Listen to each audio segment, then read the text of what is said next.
Ist jetzt unser neu, frisch wiedergewählter El Presidente Migo Ztürien verurteilter Straftäter? Ich bin mal ein bisschen gusseln und was ich herausgefunden habe, ist schon noch spannend. Ciao zusammen, von unten hier. Herzlich willkommen in einigermaßen warmen Kalifornien.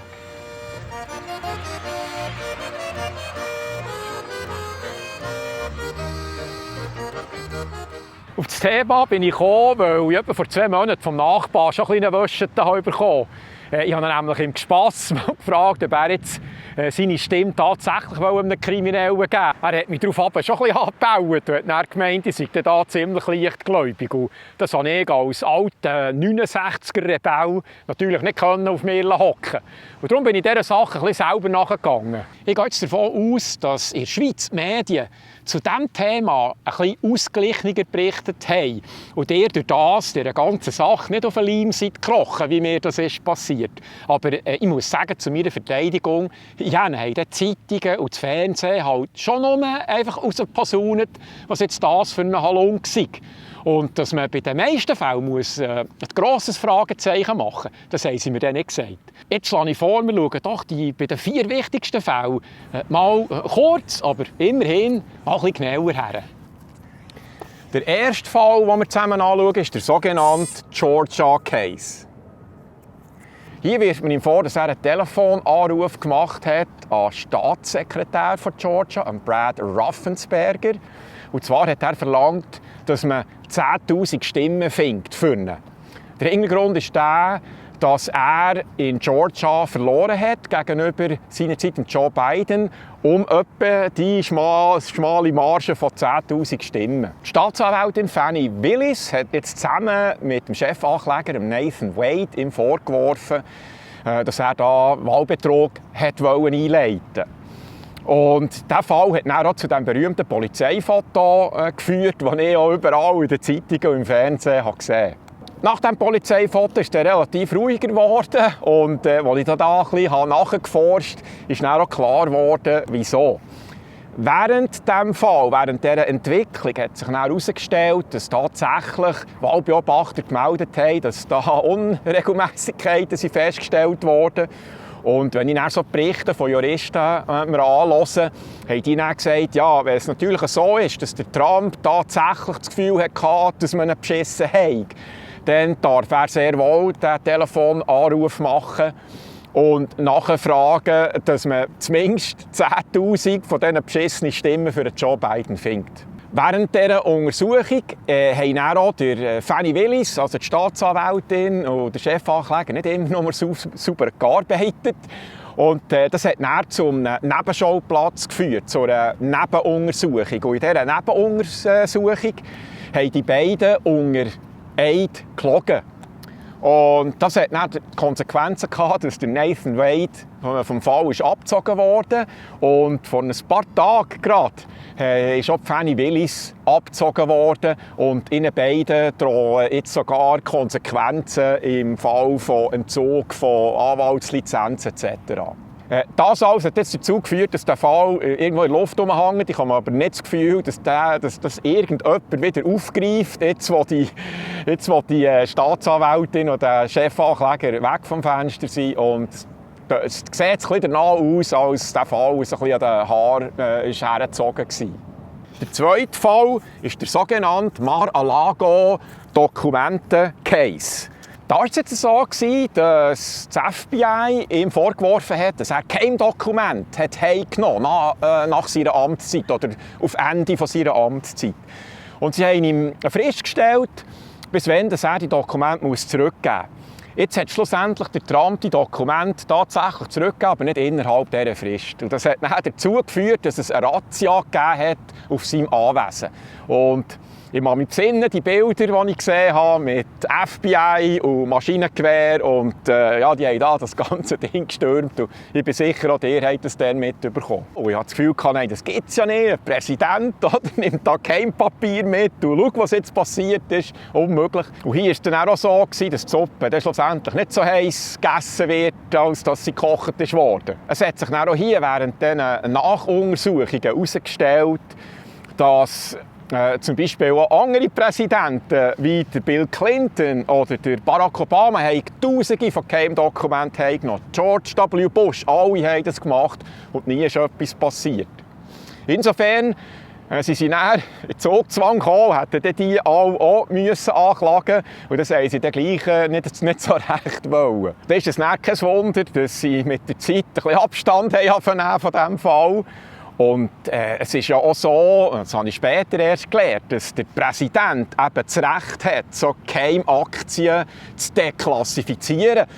Und da habe ich auch Gespräche von Rechtsexperten und Juristen gehört, die gesagt haben, ja, es ist nicht klar, ob jetzt der Trump oder eben der Präsident muss da offiziell in Ansprache verkünden, welche Dokumente er jetzt da deklassifiziert, oder ob es eben reicht, dass er die heimnimmt und dass der Akt vom Heimnehmen bereits symbolisiert, die Akten sind jetzt nicht mehr geheim. Also dieser Fall war so überhaupt nicht klar gewesen. Und da ist es kein Wunder, dass man da irgendwann mal auch nicht viel hat gehört davon. Es ist dann dazu gekommen, dass sie auch beim Joe Biden Geheimdokumente gefunden haben.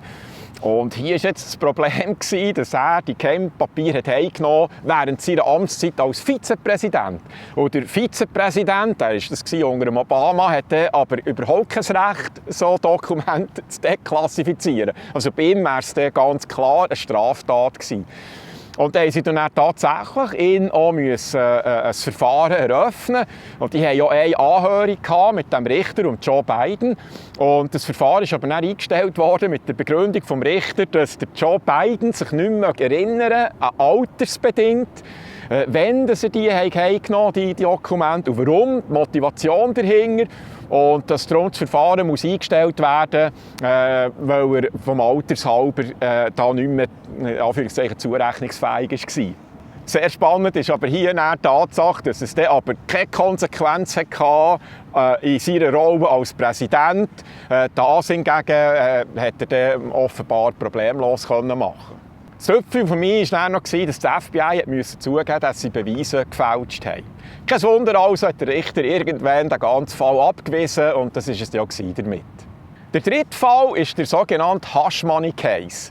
Da wirft man ihm vor, dass er einen ehemaligen Pornostar, der Stormy Daniels, hat Schweigegeld gezahlt, dass sie über die Beziehung, die sie hatten, nicht berichtet. Und da hatte ich natürlich auch das Gefühl, ja, das gibt es ja nicht, oder? Dass man da sich so etwas erkauft, und das darf man doch nicht. Und so habe ich dann irgendwie das Gefühl, sei der Fall abgelaufen. Jetzt, auch hier, als ich mich dann ein bisschen schlauer gemacht habe, ein bisschen mehr drum habe ich dann irgendwie gemerkt, dass es geht gar nicht um die Schweigegeldzahlung. Das ist völlig legal offensichtlich. Was sie ihm hier angekreidet haben, ist die Verbuchung von dieser Zahlung. Und da muss man jetzt wissen, dass er das gemacht hat. Er hat das über seinen Anwalt gemacht und hat dann die Zahlung abgebucht in der Buchhaltung oder seine Buchhalter als Zahlung an Anwalt, also Anwaltskosten, Anwaltsauslagen. Und die Anklage wirft ihm jetzt vor, weil er die Zahlung gemacht hat während dem Wahlkampf, um sich im Wahlkampf selber nicht schlechter zu machen, hat er die Zahlung müssen als Kampagnenauslage deklarieren. Und hier ist er dann auch relativ schnell verurteilt worden, also als schuldig befunden, obwohl man das Strafmaß zu diesem Zeitpunkt noch nicht festgelegt hatte. Und das war auch der Moment, ab dem man dann immer vom verurteilten Straftäter Donald Trump. Und das ist ja dann, wenn man als normaler Bürger irgendwie das Gefühl hat, das gibt es ja nicht, oder? Jetzt will da ein Krimineller wieder Präsident werden. Der Aufschrei war gross hier und da habe ich mich natürlich schon ein bisschen leiten. Jetzt auch hier, als ich mich dann ein bisschen drum getan habe, ist dann aber die Sachlage eben schon nicht so klar gewesen. Und zwar haben auch hier sich immer mehr Juristen geäussert und gesagt, ja halt, die Anklage wirft ihm vor, dass er das als Anwaltsauslage hat verbucht und er hätte das als Kampagnenauslage verbuchen. Aber Kampagnenrechtler haben dann gesagt, nein, das hätte er auf gar keinen Fall dürfen. Wenn er das als Kampagnenauslage hat deklariert oder verbucht, dann wäre er aber ganz sicher straftätig gewesen. Was also passiert ist, dass der Fall aufgedeckt hat, dass es hier gegen grundsätzliche Regulierungen und Gesetze gibt. Und dass er hier eigentlich machen konnte, was er wollte. Irgendeine Seite hat dann gegriffen. Und diese Sachlage hat jetzt dazu geführt, dass man die Schuld natürlich nicht ihm geben kann, sondern man hat jetzt da müssen sich einigen, ja, welches Gesetz ist jetzt da eigentlich wichtiger als das andere und welches sollte man da eventuell sogar aufgeben. Also es sieht auch hier an und für sich nicht so gut aus für die Anklage und ganz gut aus für Donald Trump. Das ganze Geschrei um eine Verurteilung nicht zutreffend, alles für nichts gewesen. Der letzte und der vierte Fall, den wir zusammen kurz anschauen, ist der sogenannte New York Banking Case. Da wirft man ihm vor, dass er ein Gebäude überbewertet hat und so die Bank beschissen hat. Das ist Letitia James, die die Klage zusammengestellt hat und aufgebaut hat. Und das Problem ist jetzt, dass es hier keine Geschädigten gibt. Also, wenn man sich hier ein bisschen darum tut, merkt man auf einmal, dass der Trump, es ist um einen Gebäudebau gegangen, um einen Wolkenkratzer. Und der Trump ist dann zu seiner Bank, das war die Deutsche Bank, ist dann hergegangen und gesagt, wenn wir das Gebäude fertig haben, ist das 500 Millionen wert. Ich nehme jetzt eine Zahl. Das war nicht genau so, aber dass wir das ein bisschen einfacher können abhandeln können. Das Gebäude wird mal 500 Millionen wert sein. Ich brauche zum Bauen 400 Millionen. Das wäre der Kredit, den ich von euch haben muss. Dann hat die Bank mit seinen Experten das angeschaut und gesagt, nein, der Bau wird nicht 400 Millionen kosten. Wir geben dir nur 300 Millionen. Und die Parteien, der Trump und die Bank, haben sich geeinigt. Und es ist dann auch gebaut worden und der Trump hat den Kredit zurückgezahlt, inklusive Zinsen, alles Bene. Die Bank hat dann gesagt, sie würde jederzeit gerne mit dem Trump wieder weiterarbeiten. Und jetzt ist aber die Behörde gekommen im Nachhinein und hat gesagt, das hätte der Trump nicht dürfen, weil er ja eben am Anfang hat gesagt, das Gebäude sei irgendwann mal 500 Millionen wert. Und schlussendlich hat die Bank gesagt, ja, wir glauben das nicht ganz, vielleicht ist das irgendwann nur 400 Millionen etc. Und hier ist dann der Trump verurteilt worden zu einer Strafzahlung von über 480 Millionen $. Die Zahlung hätte er aber noch nicht machen, weil eben nicht ganz klar ist, wer ist überhaupt geschädigt und an wen muss er denn das zahlen. Das ist ein bisschen das mit dem faden Beigeschmack hier. Und nach dieser Verurteilung hat es einen riesen Aufschrei in New York durch Investoren, die gesagt haben, ja, halt, das ist aber so, wie das Geschäft läuft. Und wir werden hier nie mehr irgendein Gebäude finanzieren, wenn wir dann nachträglich in die Bredouille kommen. Und dann hat der Bürgermeister von New York vor die Kameras müssen sagen, nein, keine Panik, weil das ist ein Spezialfall, es geht ja hier um einen Trump. Er hat also so ein bisschen zugeben, dass es halt schon aussieht, als wäre das mehr eine politische Jagd gewesen als eine sachliche Jagd. Mir hat man den Fall so erklärt, dass ich es verstehe. Wenn ich ein Rennvelo habe, ich will das verkaufen, schreibe ich das aus für 1000 Franken, blöd gesagt. Und dann kommt irgendein Interessent und sagt, ja, okay, sieht gut aus, aber ich gebe dir 700. Und vielleicht einigen wir uns auf 800. Beide sind zufrieden, alles erledigt. Und ein paar Jahre später kommt dann die Behörde und sagt, nein, du hast beschissen, du hast sie für 800 verkauft, hast aber zuerst behauptet, das sei 1000 wert. Das hättest du nicht dürfen, du wirst gebüsst. Also irgendetwas, das ja einfach im Alltag so läuft, ist auf einmal zu einem Kriminalfall geworden. Also auch das ist, sobald man dort ein bisschen näher darüber lesen hat man auf einmal gemerkt, dass da viele Experten sagen, das kommt nicht gut mit diesem Fall, das ist komisch. Was hat der Trump gemacht nach dieser Verurteilung? Er ist ans Berufungsgericht und die haben jetzt auch eine Anhörung gehabt, was den Fall betrifft. Und die haben die Anhörung angefangen mit der Bemerkung, dass das ein sehr beunruhigender Fall sei und haben das gerichtet an die Anklage und nicht an Herrn Trump.